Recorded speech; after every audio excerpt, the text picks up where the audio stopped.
teman-teman, kali ini kita lagi ada di salah satu desa yang ada di perbatasan Randegan.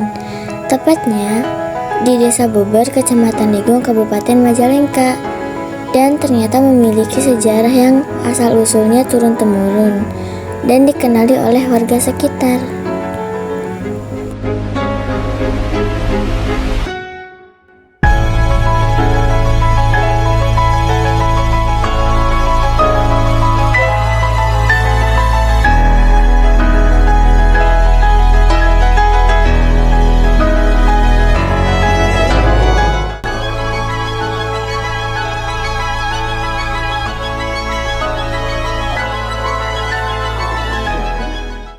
Nah, kali ini kita akan mewawancarai Pak Darsa selaku sesepuh di Desa Beber.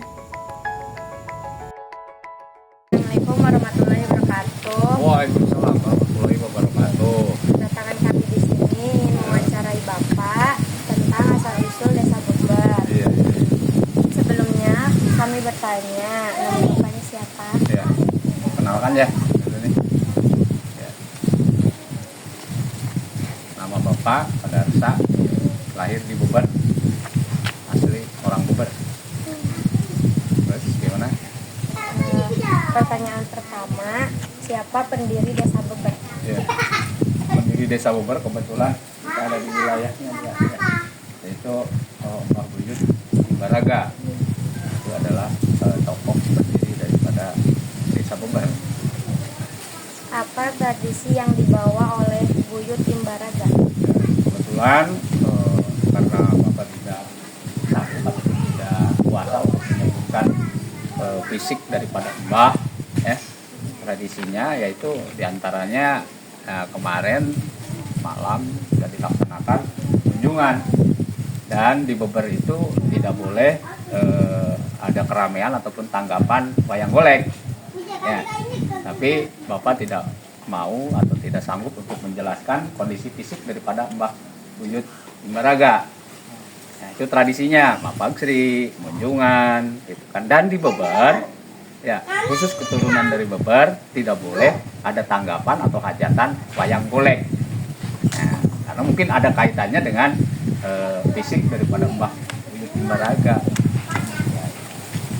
Di mana letak titik awal Desa Beber? Nah, titik awal kebetulan ini di makam ini mungkin berjarak ke sebelah barat itu, sekitar 20 meter sebelah barat. Nah, itu titik awalnya itu adalah Dukurata ya. Jadi titik awal daripada berdirinya Beber ini di daerah Dukurata ya.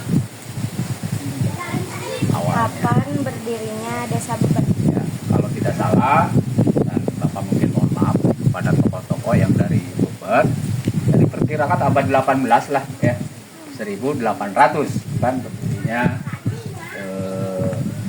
Desa Beber. Mengapa dinamakan Desa Beber?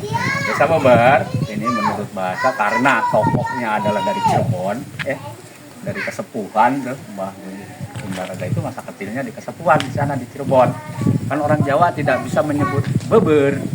Nah, karena dulu pernah Mbah Buyut Imbaraga itu dibekali oleh ibunya ya, yaitu berupa beber, selendang ya, beber. Nah, cuman orang Jawa kan nggak bisa nyebut beber, jadi nyebutnya beber. Itu orang Jawa. Itu asal usulnya begitu disebut Desa Beber. Gimana sejarah Desa Beber secara singkat?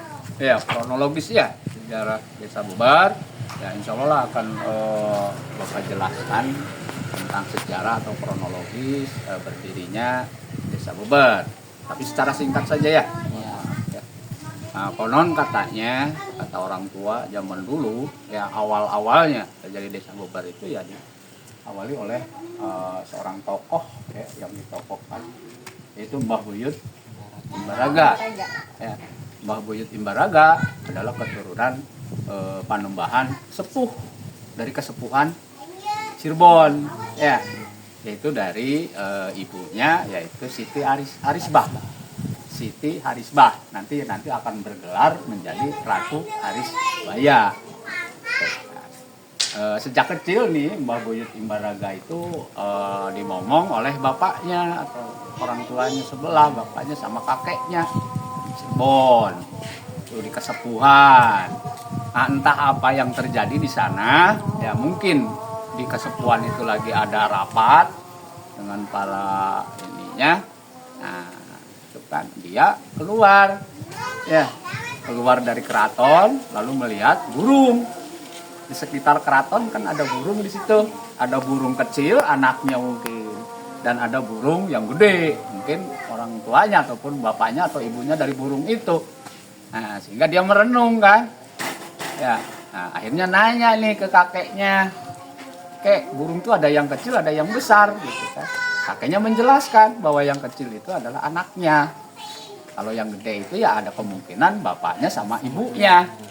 Nah, akhirnya dia tanya, ya anak kecil namanya juga. Kalau saya bapaknya mana gitu, ibunya mana, kan bertanya. Nah, akhirnya sama kakeknya itu dijelaskan atau ditunjukkan bahwa yang lagi mimpin rapat, itu adalah bapakmu. Gitu. Akhirnya gimana? Kan nubruk dia. Ya entah kondisinya bagaimana, bapak juga tidak sanggup untuk menjelaskannya. Ya, akhirnya si Panembahan sepuh ini merasa risih, ya anaknya nubruk, memeluk, merasa risih karena sedang rapat, akhirnya diusir dia dari tempat persidangan sana, suruh keluar. Nah, dan Mbah Buyut itu keluar, kebetulan datang ke tempatnya di Semayapan atau tempat ini kuda hewan yang namanya kuda semberani. Keluar dari keraton dia datang mengunjungi tempat kuda semberani itu. Cuman kudanya sudah tidak ada. Ya. Itu yang ada adalah tinggal kotorannya saja. Nah, dia bingung ini kemana kudanya. Kebetulan ada rotan di sana. Jadi dibentuk dia dibuat seperti kuda sungguhan. Yang namanya juga orang tua dulu ya. Beda dengan yang sekarang ada kesaktian dan lain sebagainya. Akhirnya kuda dari rotan itu menjelma dan bisa ditunggangi. Ya, sekali lagi, Bapak tidak bisa menjelaskan tentang fisik Mbah Buyut Imbaraga. Dia pergi kemana-mana menggunakan kuda dari rotan, dibawa oleh kuda rotan itu. Ya, menjauhi ataupun pergi dari kesepuhan. Ya, datang kesepuhan. Lalu berhenti di pinggir kali tuh. Ya, ditaruh sama kudanya. Sama kuda semberaninya itu ditaruh di atas batu tuh Mbah Buyut Imbaraga. Kebetulan dari Sumedang, dari kerajaan Sumedang itu kan lagi patroli, menemukan anak-anak ada di atas batu. Ya, akhirnya dibawa kan. Ya, dibawa ke Sumedang Larang di sana, ya. Sumedang Larang, dan kebetulan ini mungkin sudah ditakdirkan dia ketemu dengan ibunya. Ibunya sudah jadi ratu. Yaitu namanya atau bergelar Ratu Harisbaya, ya. Karena suaminya itu dari Mataram tuh, ya, putra Mataram. Lalu membangun kerajaan di Sumedang Larang. Nah, lalu wafat digantikan oleh Ibu Harisbaya. Ibu Harisbaya kan seolah-olah kaget dan bergembira lah ketemu lagi dengan anaknya. Ya. Selang beberapa waktu, ya, Mbah Buyut Imbaraga ini suruh pulang lagi ke Cirebon.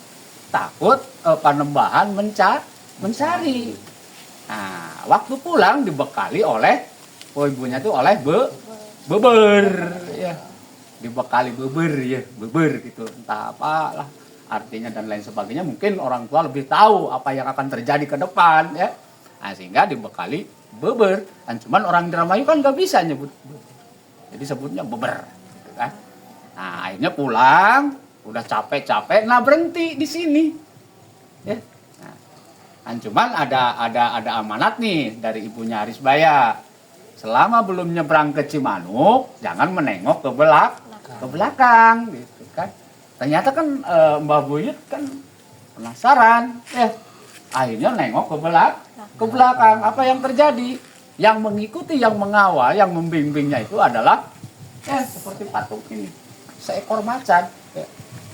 Jadi Mbah Buyut Imbaraga itu diikuti oleh macan, ternyata ada 4 macannya. Ya, mungkin itu utusan dari Ratu Aris Baya untuk mendampingi anaknya pulang ke Cirebon lagi, gitu kan. Nah, setelah itu sebelum nyampe ke Cirebon singgah dulu. Akhirnya mencari tempat atau namanya babak-babak, mencari tempat. Nah, kebetulan posisinya itu ada di sana. Yang pertama itu yaitu Dukuh Rata. Rata. Sebelah barat dari makam ini, Dukuh Rata, ya. Nah, setelah itu dia melanjutkan perjalanan ke Cirebon, tinggalkan ini daerah ini ditinggalkan, sudah dapat membobot, sudah ini dan lain sebagainya, sudah ada tempat lah, ditinggalkan. Ya, itu menuju ke Cirebon. Ya, beberapa hari di Cirebon balik lagi. Ya, mau nengok lagi hasil babak-babak di sini. Ternyata sudah ada yang nempati. Ya, yaitu eyang dari Patuanan. Akhirnya adu argumentasi tuh sama eyang Patuanan, ya. Imbaraganya teh. Kan cuman Mbah Buyut Imbaraga kan tidak mau berantem, tidak mau perang dan lain sebagainya, ribut-ribut. Ya akhirnya ya begitulah, silih amanat ya. Silakan teruskan ya. Tapi kalau memang ini adalah milik eyang dari Patuanan, ya mungkin nanti warganya ataupun keluarganya akan makmur di sini. Tetapi kalau bukan, karena saya yang merasa itu, ya pasti akan apes lah gitu kan. Nah, ternyata setelah diserahkan ya Dukuh Rata itu ya, Mbah Imbaraga datang ya, barangkot yang dari mana-mana, dari Jatiwangi, dari mana datang, maksudnya untuk memanfaatkan ini juga ya. Barangkot kayak semacam apa ya, penjahat lah, berandong lah ya, pada datang sini. Nah, sehingga dikenal nih Dukuh Rata itu dengan babakan ataupun dukuh Grandong, babakan Grandong. Setelah Dukuh Rata karena banyak Grandong, cuman Mbah Buyut Imbaraga bertahan karena dibekali oleh ibunya dengan kesaktian lah secara kasar. Oh ya, nah sehingga dia bertahan. Kalau Mbah Patuanan kabur semua dengan keluarganya dan lain sebagainya.